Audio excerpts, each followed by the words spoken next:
오늘 말씀의 제목은 깊이 뿌리 내려야 성장할 수 있습니다 라고 하는 말씀의 제목을 가지고 말씀을 드리고자 합니다. 어쨌든 오늘 그 생방송으로 또 예배를 드리고 설교를 한다고 하니까요, 예전보다는 좀 떨리는 것 같아요. 그래서 또 말씀을 듣는 가운데 여러분들 또 집중해 주시고 또 말씀을 들으면서 또 은혜 받는 귀한 시간이 되었으면 좋겠습니다. 우리가 알면 여유가 생기고 모르면 두려움에 빠지게 됩니다. 인류는 지식인들이 아는 것을 통해서 세상을 지배해 왔습니다. 지식인들이 그 비지식인들을 대부분 지배하는 것이죠. 그래서 아는 것이 힘이고요. 그래서 알면 면장한다고 얘기하지 않습니까? 알아야 면장한다. 어떻게 보면 부모님들이 자녀들에게 그렇게 많은 공부를 시키고 또 알게끔 가르치려고 하는 그 가르침에 많은 애를 쓰는 이유 중에 하나는 우리의 자녀들이 또 삶을 살아가면서 이왕이면 다스리는 자로 또 지도자로 이 땅 가운데에서 삶을 누리기를 바라는 마음에 또 가르치기에 힘쓰고 있는 것이 아닌가 그렇게 생각이 듭니다. 김진명 작가가 쓴 그 직지라고 하는 소설이 있습니다. 그것은 이 세종 그 소설에 보니까 그 세종이 한글을 그 새로운 글자를 만든 근본적인 이유가 뭐냐? 그것은 백성들을 사랑하는 애민 사상에서 나왔다라고 하는 것들에 대한 이야기를 쭉 풀어주고 있습니다. 한자라고 하는 것은 사대부, 즉 이 양반들이 점유하고 있는 고유 영역이었습니다. 그들이 가지고 있는 그 글자, 그 아는 것을 통해서 지배하는 거죠. 글을 안다는 것이 곧 권력이었고 문자를 아는 것을 통해서 그 집안 그 권력층을 하면서 계속해서 그것을 유지하기를 원했습니다. 그래서 세종이 그 왕이 새로운 문자를 만든다고 할 때에 그 과정 속에서 신하들이 굉장히 싫어했습니다. 왜냐하면 그들이 가지고 있는 기득권을 내려놔야 되기 때문에 그렇습니다. 세종은 모든 백성들이 글을 읽고 자유롭게 그것을 표현하고 그러면서 이 백성들이 더 나은 삶을 살아가는 그런 백성들이 되기를 꿈꾸었던 것입니다. 그런데 그것을 반대를 하는 거죠. 기득권들은 항상 그것을 반대합니다. 자기들이 가지고 있는 권력들을 나누어줘야 되겠다고 생각이 되기 때문에 그것을 반대하는 것이죠. 그런 모든 반대에도 불구하고 새로운 글자를 만들기 위해서 모든 동원을 합니다. 또 신하들 가운데에는 명나라와 내통을 하고 명나라 황제의 그 거역하는 거다, 반역하는 거다라고 하는 프레임을 씌워가지고 세종을 이제 압박하기도 합니다. 하지만 세종은 이 백성들이 아는 것, 글자를 통해서 더 많은 것들을 알고 더 풍성한 그 삶을 살아가기를 기대하고 꿈꾸고 그것을 이루었습니다. 여러분, 이 백성들이 안다라고 하는 것은 지식혁명이죠. 모든 사람들이 안다라고 하는 것은 그 혁명이 이루어지는 것입니다. 종교개혁 때에도 성경은 그 라틴어로 되어 있습니다. 그 종교 지도자들의 전유물이었습니다. 하지만 이것이 독일어로 번역이 되고 또 인쇄술을 통해서 이것이 많은 사람들에게 이것이 성도들에게 성경을 알게 되어지는 것이 종교개혁이었습니다. 하나님의 말씀을 모든 사람들이 아는 것, 그것이 개혁이었죠. 혁명이었습니다. 여러분, 우리가 안다는 것은 참 중요합니다. 알 때에 우리 안에 더욱더 평안함이 있죠. 여유가 생기고요. 그렇지만 모를 때에 우리 안에 두려움이 찾아오게 됩니다. 법적인 지식 하나만 알아도요, 우리 마음에 여유가 생깁니다. 하지만 모르면요, 두려움이 찾아오게 되는 것입니다. 법적인 근거 하나를 들고서 모르는 사람들을 막 협박하고 그것을 통해서 또 돈을 뜯어내고 이런 사람들, 또 사기치는 사람들도 있지 않습니까? 어떤 한 집사님이 자동차 사고가 났습니다. 가해자가 되었거든요. 중앙선을 넘어서 이제 사고가 난 거예요. 그래서 이제 그 가해자였던 그 집사님 어쨌든 뭐 합의를 통해서 이것을 잘 마무리하고 싶은 마음이 이제 합의를 합니다. 피해자도 이제 흔쾌히 이제 받아들이고 돈 얼마를 주고 이제 합의가 되었습니다. 하루가 지나고 나서 그 피해자가 입원을 합니다. 그리고는 계속 몸이 아프다고 하면서 계속 돈을 요구하게 됩니다. 근데 이제 그 가해자 쪽인 이 집사님이 법적인 것을 잘 모르다 보니까 이제 중앙성 침범했던 것이 이게 굉장히 크게 다가왔는지 요구하는 대로 계속 끌려가게 되죠. 피해자에게 계속 끌려가게 되었습니다. 그래서 결국 한 300만 원 넘는 돈을 이제 지불을 하게 됩니다. 물론 이제 신고를 하고 또 법적인 처리를 하면 훨씬 더 편했을 수 있지만 잘 모르다 보니까 피해자에게 끌려다녔던 것이죠. 여러분, 잘 알면 당하지 않습니다. 잘 모르기 때문에 당하게 되고요, 또 두려움에 빠지게 되는 것입니다. 여러분, 코로나19에 대해서 사람들이 많이 두려워합니다. 그 이유가 무엇일까요? 그것은 잘 알지 못하기 때문에 그렇습니다. 차라리 우리가 잘 아는 독감, 뭐 A형 독감, 뭐 B형 독감, 뭐 이런 식으로 아는 것은요, 이것은 이렇게 치유를 받고 이렇게 처리를 하면은 우리가 낫겠구나라고 하는 것을 알기 때문에 두려움이 없습니다. 또 호전될 것이다라고 하는 안정감이 옵니다. 하지만 코로나19는 뚜렷이 그 치료법이 또 약이 없다고 하니까 사람들이 더 두려워하는 것 같아요. 그래서 사람들의 마음 가운데 두려움이 생기고 또 굉장히 예민해지고 그렇습니다. 근데 여러분, 지금 코로나19의 그 감염병이 점점 이렇게 확산이 되어져 가면서 그러면서 조금은 좀 안심이 됩니다. 왜냐하면 치사율이 높지 않다라고 하는 것을 생각하면서 안심이 되고요. 이제는 또 치료제를 임상 실험을 하고 있는 그 치료제들이 나오고 있다는 소식을 들으면서 좀 마음이 평안해집니다. 또 정부와 온 국민들이 코로나19 바이러스 예방을 위해서 지금 노력하고 있고, 또 확진자들이 지금 많이 나오고 있지만 오히려 이제 감염되어진 사람들이 확실하게 드러나는 것이 훨씬 더 중요하기 때문에 이제 좀 마음에 안심이 되긴 합니다. 더 중요한 것은 여러분, 생명이 하나님의 손에 달려 있다는 것을 우리는 알기 때문에 평안합니다. 사랑하는 성도 여러분, 생명이요 하나님의 손에 달려 있는 거예요. 코로나19에 있는 게 아닙니다. 바이러스에 달려 있는 것이 아니죠. 여러분, 우리가 하나님께서 우리의 생명을 살리시고자 하면요, 코로나19에 걸려도요 치유됩니다. 그러나 하나님이 우리를 데려가시려고 정하시면요, 코로나19 안 걸려도 하나님 앞에 설 수밖에 없는 것이 인간입니다. 그리고 여러분, 우리의 생명이 하나님의 손에 있음을 여러분 기억하시고 그것을 안다면 코로나19 때문에 두려워하는 게 아니라 오히려 하나님 안에서 평안을 얻으시고 하나님이 주시는 그 평강 가운데 거하시는 믿음의 성도들이 되시기를 간절히 축원합니다. 이제 한 가지는 이 코로나19 사태를 좀 보면서 하나님이 지금 우리에게 원하시는 것이 무엇인가, 또 우리가 하나님 앞에서 해야 할 일들이 무엇인가, 이것을 아는 것이 훨씬 더 중요할 것입니다. 지금 한국에서 하나님이 하시는 일들을 좀 보게 됩니다. 코로나19를 통해서 한국 사회에 만연하고 있는 진짜 위험, 영적인 생명을 갉아먹는 신천지 바이러스를 지금 하나님께서 하나하나 제거하시고 계시는구나 라고 하는 것들을 봅니다. 오히려 코로나19가 신천지 바이러스를 제거하는 백신이 되었습니다. 하나님께서 행하시는 일들이 참 놀랍고 또 그들이 낱낱이 드러나고 실체가 드러나는 것들이 얼마나 감사한지. 육체의 병은요 그래도 약이 있잖아요. 근데 영혼이 잘못되면요 영원한 생명을 잃어버리는, 이것이 얼마나 불행한 일입니까?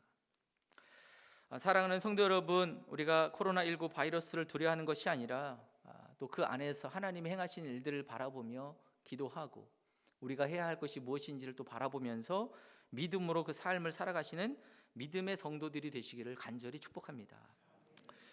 여러분, 우리가 두려움의 실체는 이 인간이 예측할 수 없는 것들이 찾아올 때 두려움이 찾아오게 되어 있습니다. 우리가 통제할 수 없는 범위를 넘어갈 때 우리의 마음 가운데 두려움이 찾아오죠. 하지만 그 모든 두려움들을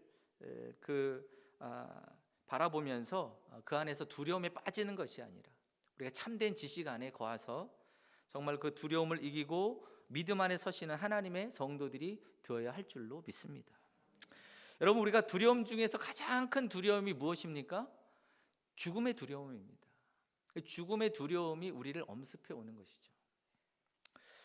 우리 내면에 있는 이 가장 큰 두려움, 이 두려움을 없애는 것은 한 가지입니다.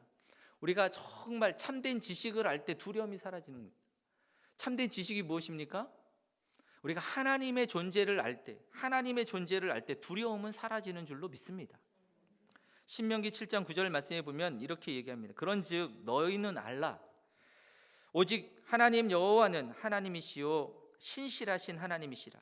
그를 사랑하고 그의 계명을 지키는 자에게는 천대까지 그의 언약을 이행하시며 인애를 베푸시되 그랬습니다.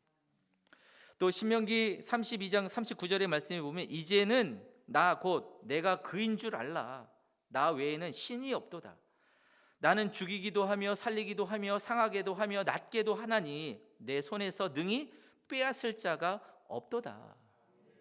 여러분, 우리가 하나님을 알 때 우리가 두려움이 아니라 평안 가운데 거하게 될 줄로 믿습니다. 이사야가 하나님의 백성들에게 이렇게 얘기합니다. 너희 가까이 있는 자들아, 나의 권능을 알라. 주님께서 말씀하십니다. 나의 권능을 알라. 두려워 말라. 내가 너와 함께한다. 놀라지 말라. 나는 내 하나님이 된다. 내가 너와 함께하리라. 여러분, 이사야가요 하나님이 어떤 분인가를 알려주고 있지 않습니까? 하나님의 권능을 아는 여러분들이 되시기를 축원합니다. 여러분, 우리가 하나님의 권능, 하나님의 신실하심, 하나님의 그 사랑을 알게 된다면 우리 마음이 두려움이 아니라 평안하게 될 줄로 믿습니다. 주님을 알 때 우리 마음에 여유가 생기는 거예요. 오늘 본문 말씀에 보게 되면 참으로 중요한 말씀을 해주고 있죠. 더 중요한 것이 무엇이냐면 우리가 영생을 아는 것이 중요합니다. 진짜로 알아야 되는 것은 영생이 우리 하나님과 예수 그리스도를 아는 것을 통해서 영생이 주어지는 것이죠. 영생을 아는 자들은 두려워하지 않습니다. 죽음 앞에서도 여유가 있게 되는 것입니다. 오늘 말씀해 보니까 베드로가 이렇게 얘기합니다. 성도는 새 하늘과 새 땅을 안다라고 말씀하고 있습니다. 오늘 14절 말씀이 이렇게 얘기하죠. 그러므로 사랑하는 자들아 너희가 이것을 바라보나니 그랬습니다. 이것은 무엇입니까? 새 하늘과 새 땅, 하나님의 나라를 의미하는 것입니다. 성도는 하나님의 나라가 있음을 알고 바라본다라고 그렇게 선포하고 있는 것이죠. 사랑하는 성도 여러분, 여러분들이 이 땅의 삶을 살지만 하나님의 나라와 새 하늘과 새 땅을 바라보는 믿음의 성도들이신 줄로 믿습니다. 오늘은 3.1 운동이 있는 3.1절이죠. 이제 벌써 101년이 되었습니다. 대한민국이 일본의 침략으로 인해서 주권을 잃어버렸을 때 우리나라에 있는 그 백성들이 나라를 되찾기 위해서 독립을 바라보면서 그 곳곳에서 일어났습니다. 대한독립 만세 하면서 외쳤죠. 독립선언 그 민족 대표가 이제 33인 가운데에서 16명이 기독교인입니다. 그만큼 기독교인들이 민족을 생각했고 민족의 독립에 대한 마음을 가지고 헌신했다는 것들을 잘 보여주고 있습니다. 3.1 운동이 있고 나서 일본은 공식적으로 이 운동에 주도했던 사람들을 이제 색출하고 투옥하고 또 형 집행을 하게 됩니다. 그것 때문에 기독교인들이 많은 고초를 겪게 되어지는데요. 우리가 잘 아는 것처럼 제암리교회, 또 화수리교회, 평남 강서 반석교회, 그리고 맹산교회, 만주의 노르바이교회, 이런 교회들이 그 일본의 그 경찰들에 의해서 만행을 당하게 됩니다.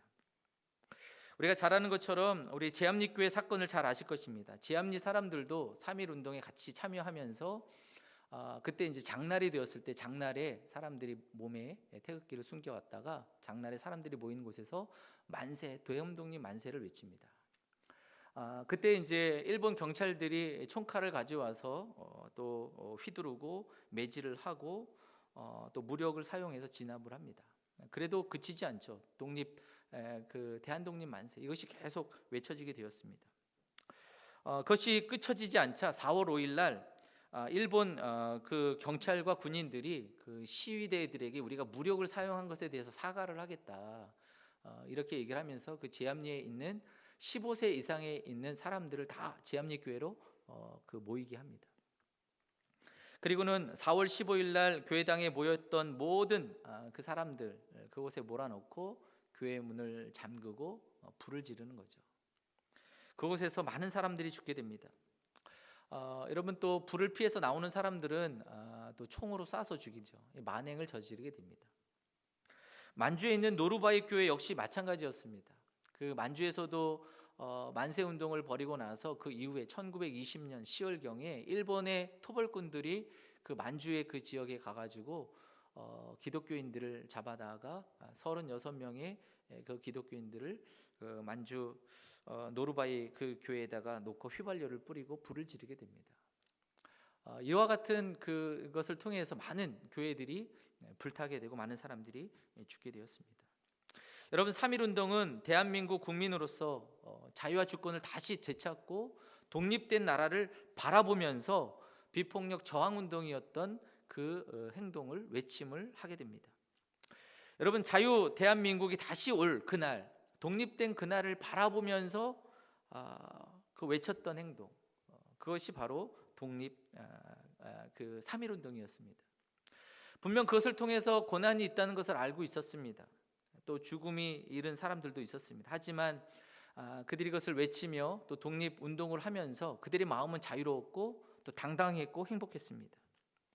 오늘 베드로는 하나님의 나라 새 하늘과 새 땅을 바라보라고 말씀을 하고 있습니다.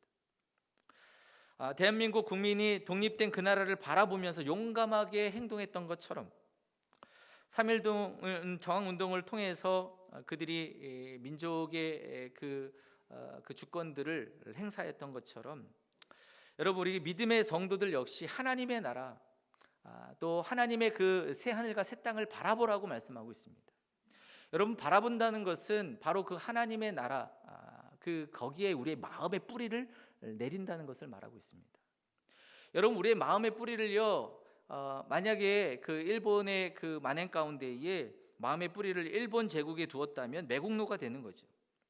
그러나 그 마음의 뿌리를 독립된 그 나라에 두었기 때문에 충성된 국민이 됩니다. 그리고 또한 그들이 군사로서 정말 그 나라를 위해서 헌신하고 또한 자라게 되어집니다. 사랑하는 성도 여러분, 우리가 믿음의 성도들로서 이 땅에 마음을 두는 것이 아니라 하나님 나라의 마음의 뿌리를 두시고 또한 믿음의 그 삶을 살아가시는 복된 여러분들이 되시기를 간절히 바랍니다. 그러면 왜 우리가 하나님 나라의 마음의 뿌리를 두어야 하는가? 여러분, 우리가 하나님 나라의 마음의 뿌리를 둘 때 건강하게 지속적으로 우리가 믿음이 성장을 이룰 수 있기 때문에 그렇습니다. 사랑하는 성도 여러분, 우리가 정말 예수님 오실 때에 오늘 베드로는 이야기하고 있지 않습니까? 흠없고 점도 없고 흠이 없는 영광된 모습으로 주님 앞에 서기를 힘쓰라고 말씀을 하고 있습니다. 웬디 우드라고 하는 심리학자가 헤빗이라고 하는 그 책을 썼습니다. 그 제목처럼 습관에 대한 그 책을 이야기를 하고 있는데 그 책에서 한마디로 얘기하면서 이렇게 얘기합니다. 사람들을 스스로는 변화되기를 원한다. 그렇지만 현실은 참혹한 현실이 있기 때문에 변화를 이루기가 어렵다라고 하는 것을 이야기합니다. 특별히 사람들이 자기가 가지고 있는 의지력, 내가 이렇게 변화되어야지라고 하는 의지력을 너무 신뢰하는데 그 의지력 가지고는 안 된다는 것을 이야기합니다. 내가 그 의지력으로는 안 된다라고 인정하는 데서부터 변화는 일어난다고 이야기를 하고 있습니다. 더 중요한 것은 우리가 시작하는 것보다 더 중요한 것은 그것을 지속하는 것이 훨씬 더 중요하다라고 하는 것을 이야기하는 거죠. 사랑하는 성도 여러분, 우리가 정말 우리의 마음을 주님께로 두고 또 하나님의 나라에 두는 것 참 중요합니다. 시작도 중요하죠. 그렇지만 주님이 오시는 그날까지 또 하나님의 나라가 임하기까지 우리가 지속하는 것이 훨씬 더 중요할 줄로 믿습니다. 그러기에 웬디 우드가 이렇게 이야기합니다. 어떻게 하면 지속할 수 있을까? 어떻게 하면 지속하는 데에 뿌리를 내릴 수 있을까라고 이야기를 하면서 이렇게 이야기를 하고 있습니다. 먼저 상황을 정리하라라고 조언을 합니다. 그러면서 이런 실험을 합니다. 펜실베니아 대학교 재학생 두 그룹으로 나눠 가지고요. 매일 밤마다 프랑스어 공부를 하도록 합니다. 또 마감 전까지 숙제를 끝내기로 이제 요청을 하고 그 사람들한테 이제 다짐을 받습니다. 그 공부 계획서를 받아가지고 이렇게 열심히 하겠다 이렇게 이제 다짐을 받는 거죠. 그리고는 지켜봅니다. 근데 한쪽 그룹은 생활이 전혀 변화가 없어요. 지금까지 해왔던 그 모습 그대로 가면서 갑니다. 또 한쪽 그룹은 상황을 바꾸는 것입니다.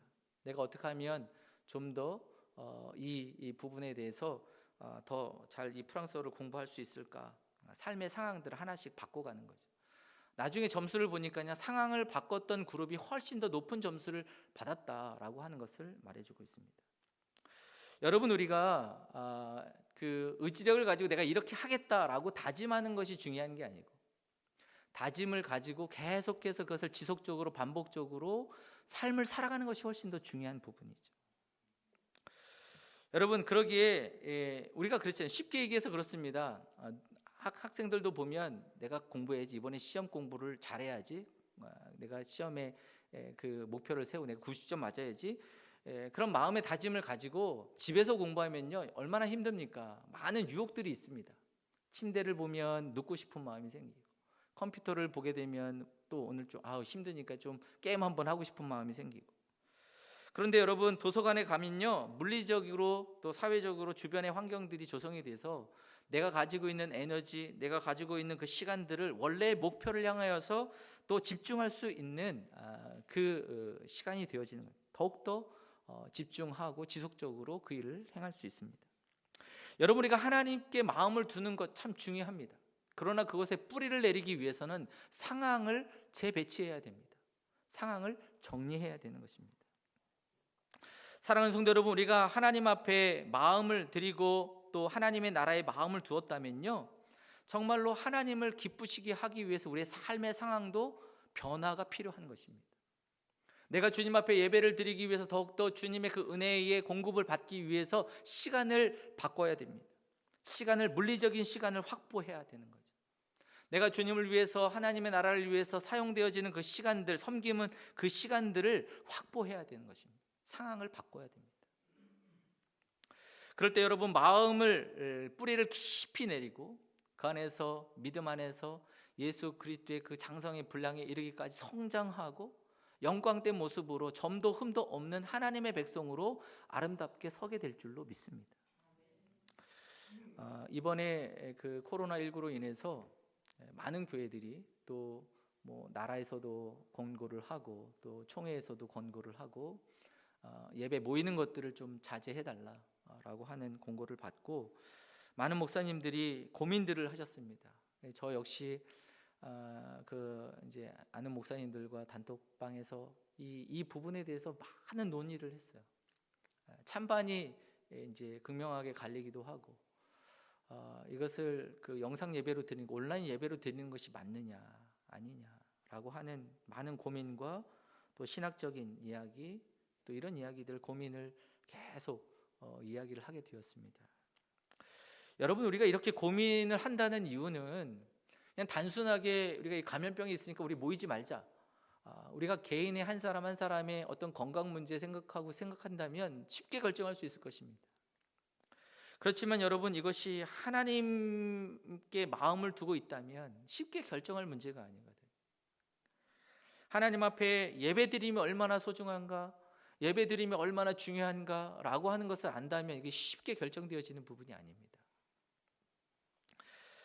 그래서 많은 목사님들이 이것 때문에 기도하면서 울기도 하고요.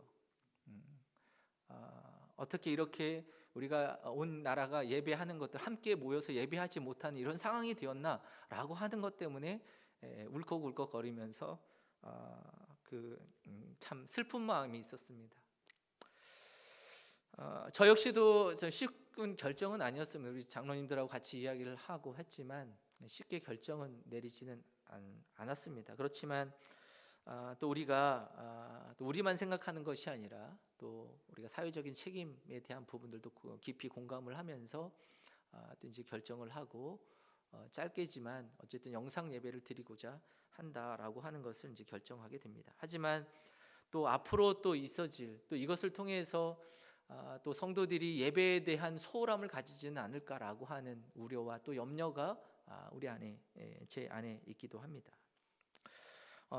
또 한편으로는 어느 목사님이 쭉 기도문을 쓰시는데 제가 그 기도문을 읽고 그 기도문 보고 제가 막 마음이 그냥 눈물이 나더라고요. 뭐냐면 여러분, 성경에, 구약 성경의 말씀에 보게 되면 이스라엘 백성들이 하나님께서 흩으셨잖아요. 예루살렘에서 예배 드리지 못하도록 흩으셨습니다. 그 이유가 무엇이냐면 이스라엘 백성들이 하나님 앞에 거룩하지 못했기 때문에 그렇습니다. 하나님을 온전히 바르게 섬기지 못했기 때문에 하나님이 그들을 흩으셨습니다. 예배하지 못하도록. 오히려 하나님 앞에 예배 드리는 것에 너희들이 더 이상 예물을 가져오지 말아라. 왜 그러냐면 하나님 앞에 예배를 드린다고 하지만 삶에서는 하나님 앞에 예배를 드리지 못하고 있었기 때문에 더 이상 너희들이 예배 드리지 마라. 그러기에 그 목사님이 기도문을 쓰면서 혹시 이것이 우리 한국교회가 하나님 앞에 정말로 바른 예배를 드리지 못하기 때문에 하나님이 예배를 흩으시는 것이 아닌가, 그것을 바라보면서 울고 눈물이 나더라고요. 하나님, 우리가 바른 예배로 하나님 앞에 서게 하시고 바르게 주님을 섬기는 하나님의 백성들이 되게 하여 주시옵소서. 이번에 코로나19로 인해서 우리가 예배를 드리는 상황이 바뀌었습니다. 어떻게 보면 예배당에서 함께 예배 드릴 때 훨씬 더 하나님을 향한 마음이 더 뜨겁고 은혜를 받을 수 있을 것입니다. 그런데 상황이, 여러분들이 가정에서 예배를 드립니다. 그렇지만 여러분, 상황을 재배치하시는 여러분들이 되시길 바랍니다. 시간을 정하시고요, 또 단정한 마음을 가지고 단정한 복장을 가지고 함께 예배를 드리면서 정말로 내가 마음과 힘과 뜻을 다해서 정말 살아계신 하나님, 무소부지하신 어느 곳에서도 되신 그곳에서 신령과 진정으로 주님 앞에 예배를 드리는 마음으로 그곳에서 여러분 정말 신령한 예배를 드리시는 믿음의 성도들이 되시기를 간절히 축원합니다. 여러분, 우리가 하나님의 나라를 바라보고 하나님의 그 새 하늘과 새 땅을 바라본다는 것은 그저 내가 마음만 내가 하나님 나라 바라봅니다, 여기서 그치는 것이 아니에요. 그곳에 뿌리를 깊이 내리는 것입니다. 내 상황을 바꾸는 것입니다. 내가 어떻게 하면 하나님의 나라를 위해서 정말로 믿음으로 내가 삶을 살아갈까, 우리의 상황 하나하나를 바꾸어 나가는 것, 거기서부터 우리의 믿음이 자라고 하나님 보시기에 점도 없고 흠이 없는 하나님의 백성으로 세워지는 믿음의 성도들이 될 줄로 믿습니다. 그러기 오늘 베드로는 이렇게 권면하고 있습니다. 오직 우리 주 곧 구주 예수 그리스도의 은혜와 그를 아는 지식에서 자라가라. 영광이 이제와 영원한 날까지 그에게 있을지어다. 사랑하는 성도 여러분, 우리가 상황을 정리하지 않고 마음의 뿌리를 하나님의 나라에 둔다는 것은 어리석은 일일 것입니다. 그러기에 여러분, 내가 하나님의 나라에 마음을 두고 바라본다는 것은 우리의 삶의 상황도 바꾼다는 것을 말하는 것입니다. 그러기에 한 번, 두 번 내가 하나님 앞에 예배한다, 그것으로 끝나는 것이 아니라 정말로 지속적으로 주님 앞에 예배를 드리고 믿음의 삶을 살아가고자 내가 한 걸음 한 걸음 상황을 바꾸고 변화되고 또 예수 그리스도의 장성의 분량에까지 성장하고 믿음의 삶을 살아가는 복된 저와 여러분들이 되시기를 간절히 축원합니다. 함께 한번 기도하겠습니다.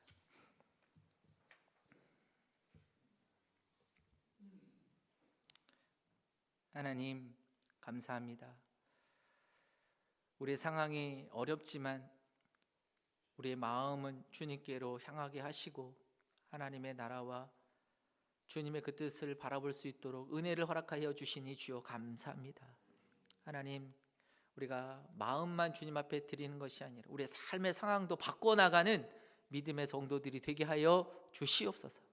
하나님, 우리의 삶의 상황들을 재배치하게 하시고 정리하게 하시고 더욱더 하나님의 나라에 집중되는, 그리고 끝까지 주님 오시는 그날까지 변치 않고 주님의 그 영광의 자리에 설 수 있는 하나님의 백성들로 주님 저희들을 인도하여 주시옵소서. 지금 온라인으로 또 예배하고 있는 하나님의 귀한 백성들, 또 이 어려운 시기 가운데 하나님 앞에 마음을 굳게 또 드리게 하시고 또 주님 앞에 아름답게 믿음으로 서는 저희 모두가 되게 하여 주시옵소서. 감사드리며 예수님의 이름으로 기도드립니다. 아멘.